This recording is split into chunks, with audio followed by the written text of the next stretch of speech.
For thousands of years, the story of Noah's Ark has captivated humanity.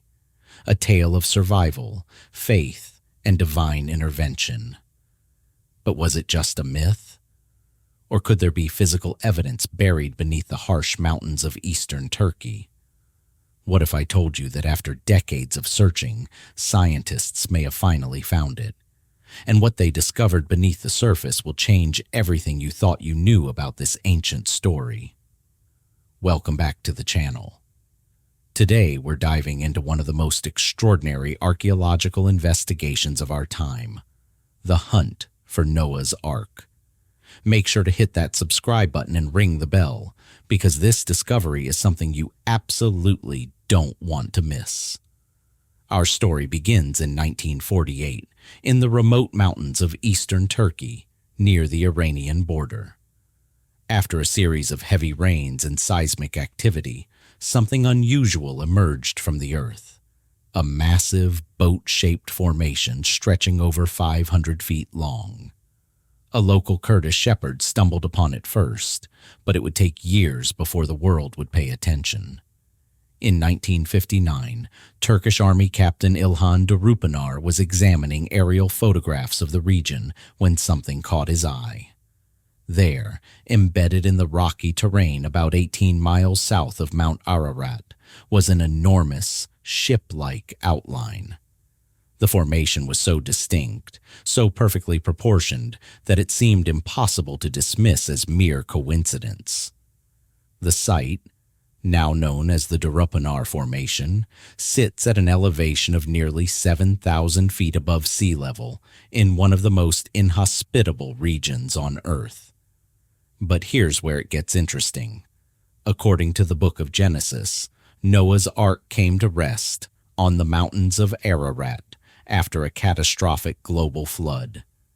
Mount Ararat, Turkey's highest peak, looms just miles away from this mysterious formation. Could this really be the final resting place of the biblical Ark? Throughout the 1960s and 70s, the Durupınar site remained largely ignored by mainstream archaeology. Initial geological surveys dismissed it as a natural rock formation, possibly created by mud flows and erosion over thousands of years. Case closed, right? Not quite. Enter Ron Wyatt, an amateur archaeologist and nurse anesthetist from Tennessee, who would become one of the most controversial figures in biblical archaeology. In 1977, Wyatt rediscovered the site and dedicated the next 2 decades of his life to proving it was Noah's Ark. Wyatt claimed to have found petrified wood, metal rivets that could be ancient nails, and even anchor stones, massive carved blocks with holes that he believed were used to stabilize the Ark during the flood. He brought ground-penetrating radar equipment to the site and claimed the scans revealed internal structures consistent with a massive ship. But here's the problem. Wyatt's methods were widely criticized by scientists and archaeologists. His findings lacked proper documentation, peer review, and scientific rigor. Many dismissed him as a pseudo-archaeologist, and his claims were largely rejected by the academic community. Even David Fasold, a salvage expert who initially supported Wyatt's claims and co-authored a book about the discovery, eventually changed his mind. By 1994, Fasold concluded the formation was simply a natural geological structure. In sworn testimony in 1997, he called claims that Noah's Ark had been found absolute BS. For years, it seemed the mystery was solved. The Durupınar site was nothing more than an interesting rock formation that happened to look like a boat. The dream of finding Noah's Ark appeared dead. But then something changed. Fast forward to the 21st century. A new generation of researchers, armed with cutting-edge technology that Wyatt could only have dreamed of, decided to take another look at the Durupınar site. This time, they would bring legitimate scientific scrutiny to the investigation. Andrew Jones, an independent researcher from California and founder of Noah's Ark Scans, has been studying the site since he was in middle school in the early 1990s. Unlike Wyatt, Jones emphasizes caution, academic collaboration, and peer-reviewed methodology. He now lives in Turkey to be closer to the ongoing research. In 2019, Jones and his team brought professional ground-penetrating radar equipment to the site, operated by independent geophysicists who had no prior knowledge of the location or its controversial history. What they found was absolutely stunning. What the scans revealed. The 2019 ground-penetrating radar scans, which were reanalyzed in 2023 and 2024, revealed something that sent shockwaves through the archaeological community. Deep beneath the surface, up to 20 and even 30 feet underground, the scans detected angular structures, straight lines, and parallel formations that looked nothing like natural geological features. Let me break down exactly what they found. 3 distinct layers. The scans revealed 3 separate layers beneath the surface. Why is this significant? Because the biblical description of Noah's Ark specifically mentions it had 3 decks, a lower deck, a second deck, and a third deck. The coincidence is remarkable. A central corridor. Perhaps most shocking was the discovery of what appears to be a 43-foot tunnel or corridor running through the center of the formation. This tunnel-like structure is large enough for a person to walk through, and it extends deep into the heart of the site. Right angles and geometric patterns. The GPR scans showed chambers, corridors, and room-like structures with distinct right angles. As Jones explained, this is not what you'd expect to see if the site were simply a solid block of rock or the result of random mud-flowed debris. But it is exactly what you'd expect to find if this were a man-made boat. Dimensions. Matching the Bible. The formation measures approximately 515 feet long, eerily close to the biblical description of the ark being 300 cubits in length, which translates to about 510 to 515 feet, depending on which ancient cubit measurement you use. These aren't just random bumps in the ground. These are structured geometric patterns extending 20 feet below the surface. Patterns that geologists say would be highly unusual for a purely natural formation. But the radar scans were only the beginning. In September 2024, the team collected 22 soil samples from both inside and outside the formation. The samples were sent to laboratories for chemical analysis, and the results were remarkable. William Crabtree, a professional soil scientist working with Noah's Ark scans, made a stunning discovery. Soil samples from inside the formation contain nearly 3 times more organic matter than samples taken from just outside the structure. Think about what this means for a moment.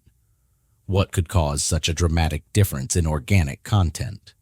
According to Crabtree, the answer could be the decomposition of ancient wood.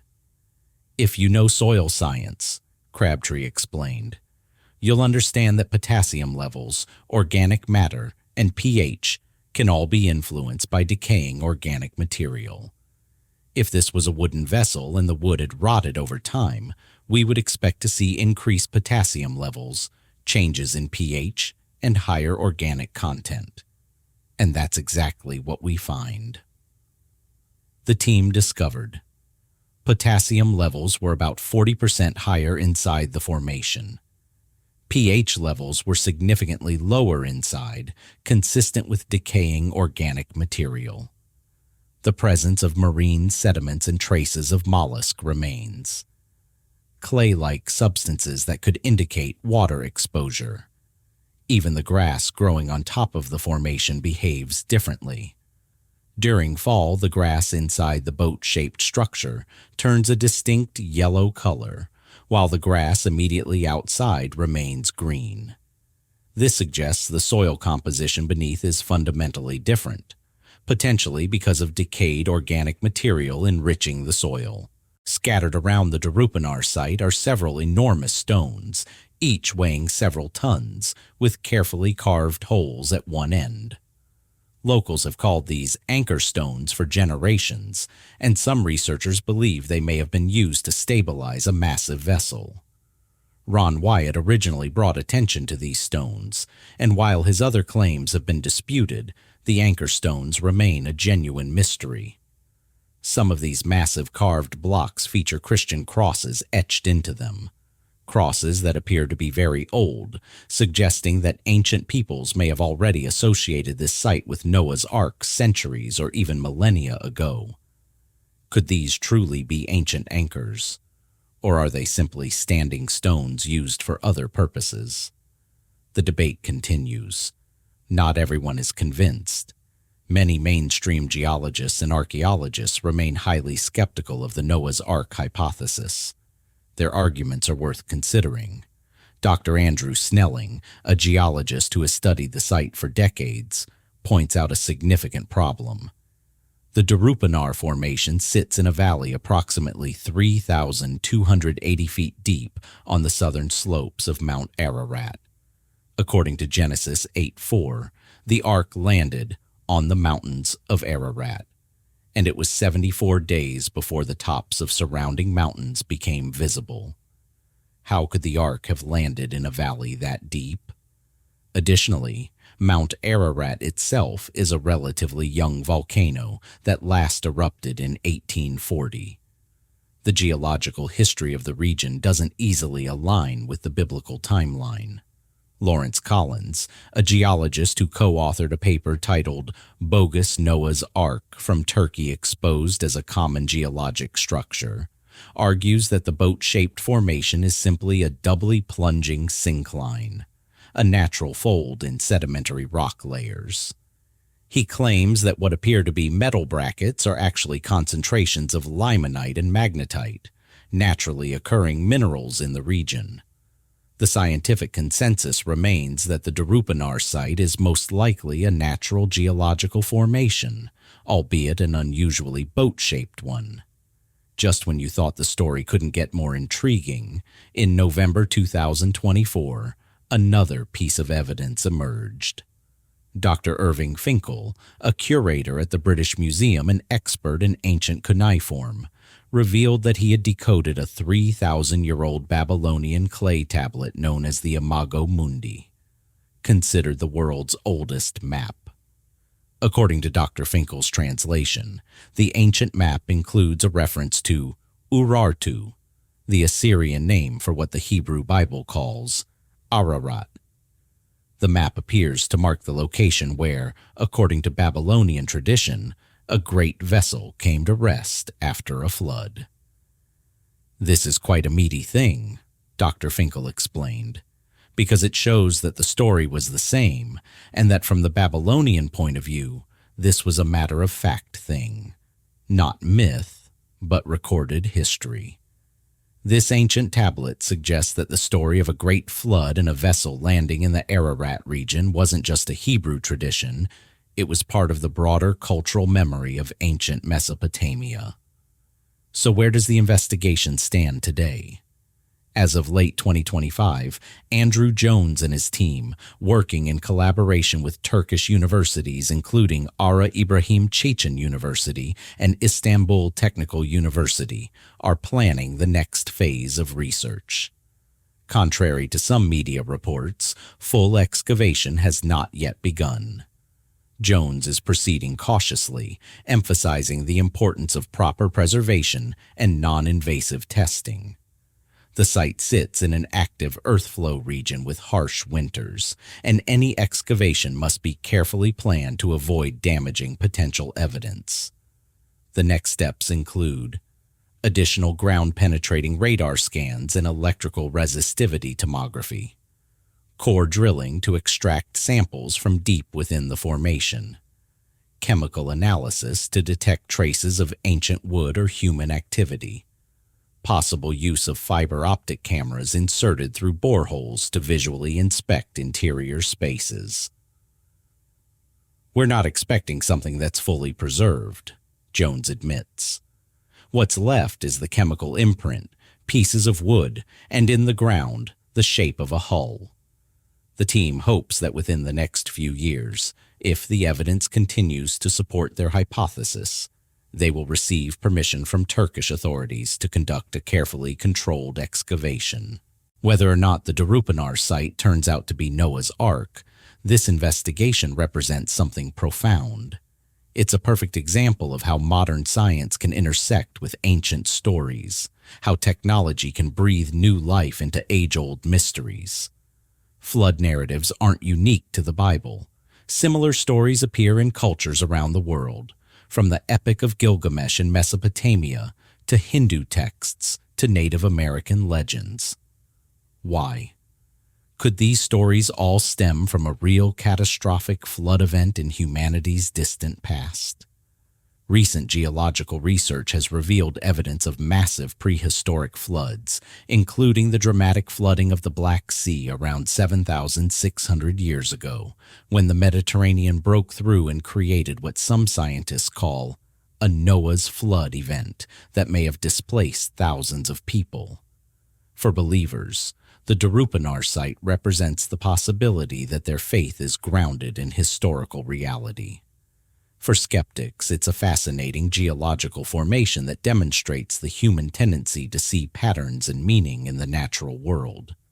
For scientists, it's an opportunity to apply cutting-edge technology to one of archaeology's greatest unsolved mysteries. So what's the truth? Has Noah's Ark really been found in Turkey? Here's what we know for certain.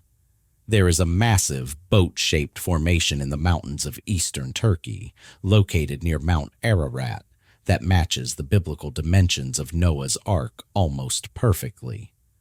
Ground-penetrating radar has revealed angular structures, possible chambers, and what may be a central corridor beneath the surface. Soil testing shows dramatically elevated levels of organic matter, potassium, and pH changes consistent with decayed wood. And ancient Babylonian maps seem to reference this exact region as the landing place of a flood vessel. But we also know this. No definitive proof has been found.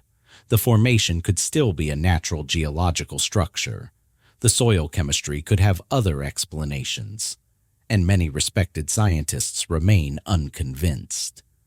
The truth is, we simply don't know yet.